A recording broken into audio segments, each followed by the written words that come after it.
4 billion. Just think about that number for a second.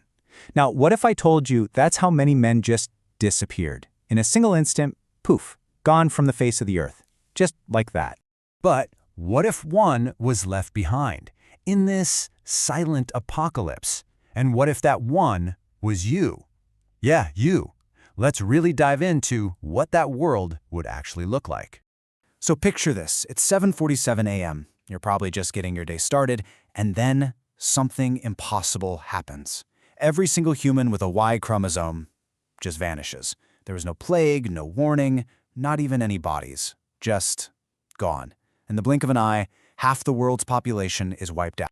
In the immediate aftermath, well, it's absolute chaos. Think about it. Every car being driven by a man suddenly goes haywire, crashing into anything and everything. Planes, piloted by men, just fall out of the sky. We're talking about a wave of destruction so massive, it's almost impossible to even comprehend.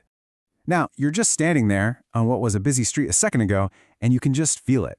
Something is deeply wrong. And then you hear it. The screaming starts. It's women calling out for their husbands, mothers desperately shouting for their sons, and then, right in the middle of all that panic and confusion, their eyes find you. And that's when it hits you. You are the only man in sight. Come on, let's be real for a second. You've probably had that fantasy, right? Being the only guy around? Well, this is not that fantasy. A crowd starts to form around you. Their questions hitting you like a physical force. Where did they go? Why are you still here? You've got no answers. So you do the only thing that makes sense. You run. You just run.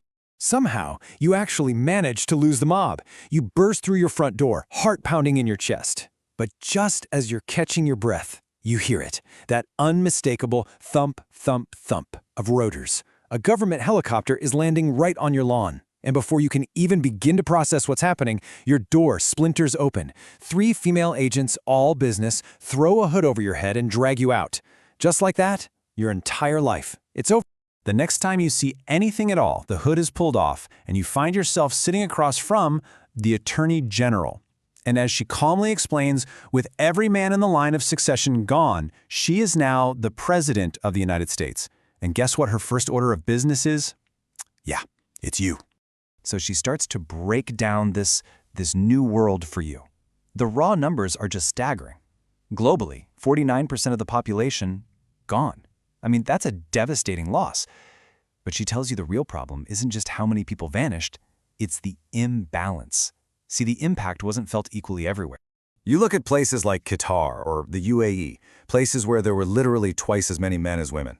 Their entire societies are instantly destabilized. Their power structures just evaporated.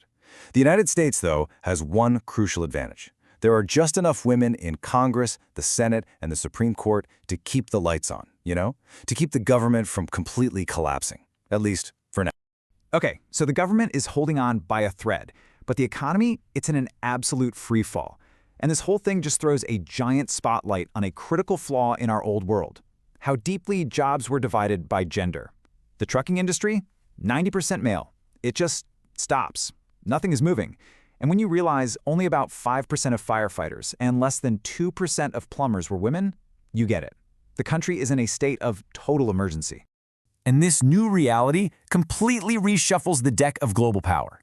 Instantly, nations like Israel, Norway, Sweden, countries that already drafted women into their militaries, they suddenly have this massive strategic advantage.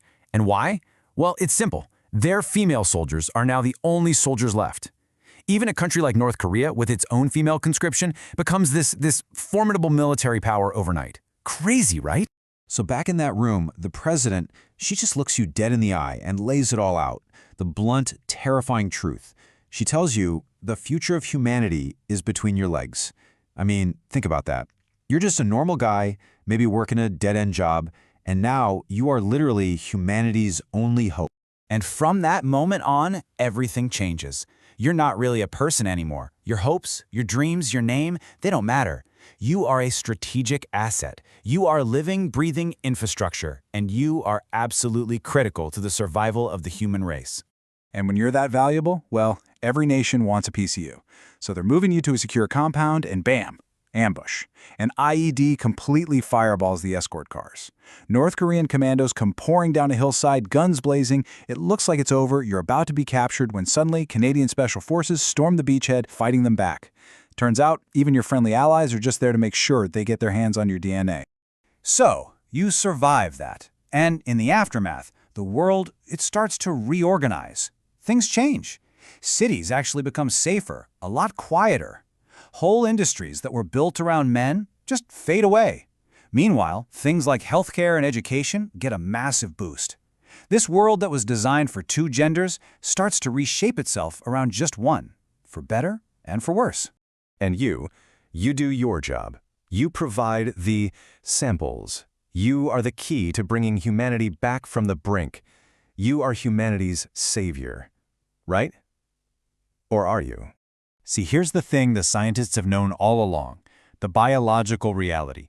The risk of repopulating the entire world with just one person's DNA, it's catastrophic. It's a guarantee of massive, widespread inbreeding. The entire human family tree would just collapse in on itself in less than 100 years. You are never the solution. You are just a stopgap, a delay tactic. And then the bombshell drops. It's all over the news. Scientists have done the impossible. Using some absolutely groundbreaking technique, they've taken stem cells from one woman and basically turned them into sperm cells. They use those to fertilize another woman's egg. The baby is born, and they call her Baby Eve. Humanity has found a way to continue. Without men. There's just one little quirk to the process. Turns out all the stable embryos they can create are female. Every single one. Which means, as this new generation is born, the world without men is just gonna keep going. And you, what about you? Well, you become what you were probably always destined to become, a biological artifact. The very last man on Earth. The last living member of an extinct species. Just a relic, in a world that has already moved on.